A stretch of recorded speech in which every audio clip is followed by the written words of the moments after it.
آج میری زندگی میں پہلا ایسا روزہ تھا جس کی افطاری میں نے نماز مغرب کے تقریباً آدھا گھنٹہ بعد کی ہے۔ اس سے پہلے میں نے جتنے بھی روزے رکھے ہیں نا، ان کی افطاری اسی وقت کی ہے، جو کہ عام ہمارے معاشرے میں ہے کہ نماز مغرب سے پہلے۔ لیکن جب میں نے قرآن کی یہ آیت پڑھی، سورہ بقرہ آیت نمبر 187، جس میں واضح طور کے اوپر یہ چیز لکھی ہوئی ہے کہ رات ہونے تک اپنے روزے کو پورا کرو، تو مجھے سمجھ یہ نہیں آتی کہ جب آپ پورا دن انتظار کر لیتے ہیں تو اینڈ کے جو 20 منٹ ہیں وہ آپ کو پورا کرنے میں کیا مشکل ہوتی ہے؟ مان لیا آپ نے کسی حدیث کا حوالہ لیا ہوگا، آپ کے پاس بھی کوئی روایت ہوگی، کوئی فتویٰ ہوگا، مان لیتے ہیں، لیکن قرآن کی اس آیت کو آپ کہاں پہ لے کے جاؤ گے؟ میں نے کل ایک ویڈیو پوسٹ کی تھی جس میں نے یہ کہا تھا کہ روزے کی افطاری کا جو صحیح وقت ہے نا، وہ نماز مغرب کے 20 سے 25 منٹ کے بعد ہے۔ اس ویڈیو میں ہزاروں لوگوں نے مجھے کمنٹ کیے، ہزاروں لوگوں نے میرے ان باکس میں میسج کیے، کچھ نے برا کہا، کچھ نے اچھا کہا، کسی نے اپنے دلائل دیے، کسی نے کوئی احادیث پیش کی، کسی نے کوئی حوالے دیے۔ اس ویڈیو میں نے یہ بات کہی تھی کہ جو لوگ نماز مغرب کے وقت روزہ افطار کرتے ہیں نا، ان کا کوئی روزہ نہیں ہے۔ تو میں اپنی اس چیز کے اوپر رجوع کرتا ہوں کہ میں اس بات میں غلط تھا،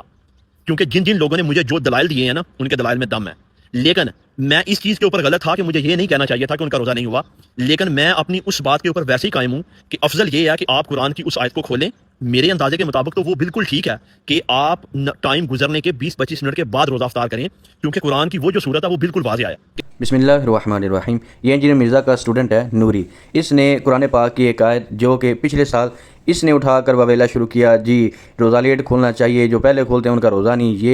یہ ان پڑھ قسم کے جو محقق آ رہے ہیں سوشل میڈیا پر، نہ ان کا عربی کے ساتھ کوئی تعلق ہے، نہ ان کے پاس علم نحو ہے، علم صرف ہے، علم بلاغت ہے، علم منطق، کچھ بھی ان کو نہیں آتا، اور نہ ان کو الفاظ کے معنی آتے ہیں، نہ ان کو الہ کا معنی پتہ ہے، نہ ان کو لیل کا معنی پتہ ہے، کچھ بھی ان کو نہیں پتہ۔ اور یہ الہ لیل کے الفاظ کے اوپر اتنا وویلا کر کے انہوں نے لوگوں کو تانے دینا شروع کر دیا، تمہارے روزے نہیں، یہ اپنے استاد پر گیا ہے انجینئر مرزا، اس کا بھی حال یہی ہے، وہ بھی اتنا نابلد ہے ان چیزوں میں کہ اس کو بھی نہیں پتہ لگتا کہ وہ کیا بول رہا ہے، اور دلیل کے طور پر قرآن پاک کی آیت رکھ کر خود سے اس کا معنی بیان کر رہے ہیں، اس کی تفسیر اپنے جو ان کو اچھا لگ رہا ہے، کہتا ہے جی میرے نزدیک، میرا جو دعویٰ ہے اس پر میں بھی ڈٹا ہوں، میرے نزدیک افضل یہی ہے۔ بھائی تم کون ہو؟ تمہاری کیا حیثیت ہے؟ تمہارے پاس کون سی قرآن پاک کی تفسیر ہے؟ انہوں نے خود سے تفسیر بنا کے جو ان کو اچھا لگا وہ ترجمہ کر کے آگے سے تفسیر بیان کر دی۔ سب سے پہلے خود سے تفسیر بیان کرنے کا جو حکم ہے وہ میں آپ کو دکھاتا ہوں، یہ دیکھیے۔ سنن ترمذی 2950 نمبر روایت، رسول اللہ صلی اللہ علیہ وسلم نے فرمایا، جس نے بغیر علم کے، بغیر سمجھے بوجھے قرآن کی تفسیر کی تو وہ اپنا ٹھکانہ جہنم میں بنا لے۔ امام ترمذی کہتے ہیں یہ حدیث حسن صحیح ہے۔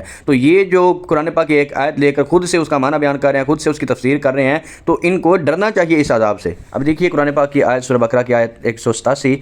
ثم اتموا الصیام الی اللیل، یہ جو الفاظ ہیں ان کا ترجمہ دیکھیے، پھر رات آنے تک روزے پورے کرو، رات کے آنے تک۔ اسی آیت کی تفسیر میں آپ کے سامنے رکھتا ہوں، اور وہ تفسیر کے جو مشہور ہے، سب سے زیادہ جو ہے ٹاپ کی جو تفاسیر ہیں قرآن پاک کی، ان میں آتی ہے۔ یہ دیکھیے قرآن پاک کی تفسیر ابن کثیر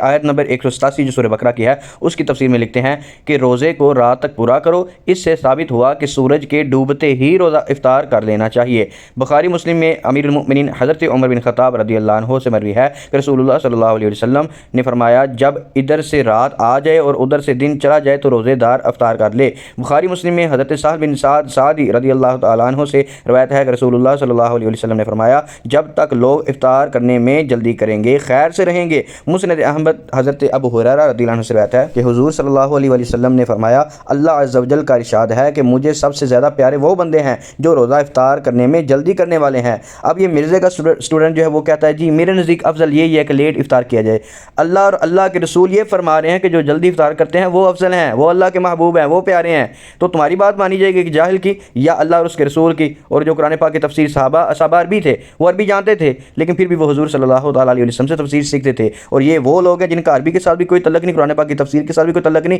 لیکن جس کسی کی یہ ویڈیو سنتے ہیں، سن کر اسے اٹھا کر کاپی پیسٹر کا کام کر کے یہ جو ہے آگے پہنچانا شروع کر دیتے ہیں، اور غلط مسائل بغیر تحقیق کے لوگوں تک پہنچاتے ہیں۔ اور اس پر الحمدللہ ہمارے پاس درجنوں حوالے احادیث سے موجود ہیں، لیکن ویڈیو لمبی نہ ہو اس لیے میں آپ کے سامنے صرف 5 حوالے رکھوں گا حدیث سے۔ سب سے پہلے دیکھیے صحیح بخاری 1958 نمبر روایت، نبی کریم صلی اللہ تعالیٰ علیہ وسلم کے ساتھ ایک سفر میں تھا، آپ صلی اللہ علیہ وسلم روزے سے تھے، جب شام ہوئی تو آپ صلی اللہ علیہ وسلم نے ایک شخص سے فرمایا کہ اونٹ سے اتر کر میرے لیے ستو گھول۔ اس نے کہا حضور اگر شام ہونے کا کچھ اور انتظار فرمائیں تو بہتر ہے۔ آپ صلی اللہ علیہ وسلم نے فرمایا اتر کر میرے لیے ستو گھول، وقت ہو گیا ہے، جب تم یہ دیکھ لو کہ رات ادھر مشرق سے آ گئی تو روزہ دار کو روزہ کھولنے کا وقت ہو گیا، یعنی جیسے ہی تاریکی مشرق کی طرف سے آ رہی ہو اور مغرب کی طرف جو سورج ہے وہ غروب ہو جائے تو روزہ دار روزہ کھول دے۔ دوسری حدیث صحیح بخاری سے 1957 نمبر، رسول اللہ صلی اللہ علیہ وسلم نے فرمایا، میری امت کے لوگوں میں اس وقت تک خیر باقی رہے گی جب تک وہ افطار میں جلدی کرتے رہیں گے، یعنی ان کی مانیں گے تو افطار لیٹ کریں گے تو خیر سے محروم رہیں گے،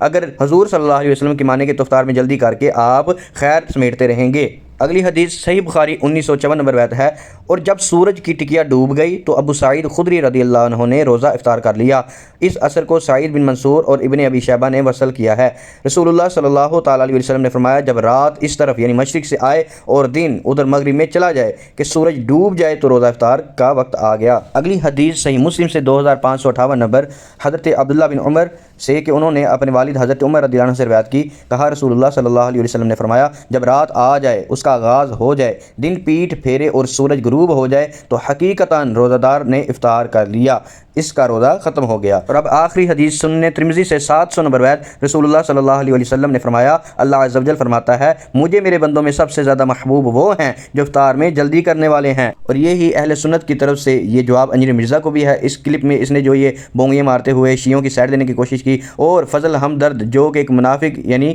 جو خود کو سنی شو کرتا ہے لیکن ہے شیعہ، تقیہ باز شیعہ رافضی ہے، اس کو بھی یہی جواب ہے، کیونکہ یہ دونوں لنڈے کے محقق ہیں، بغیر تحقیق کے باتیں کرنے والے۔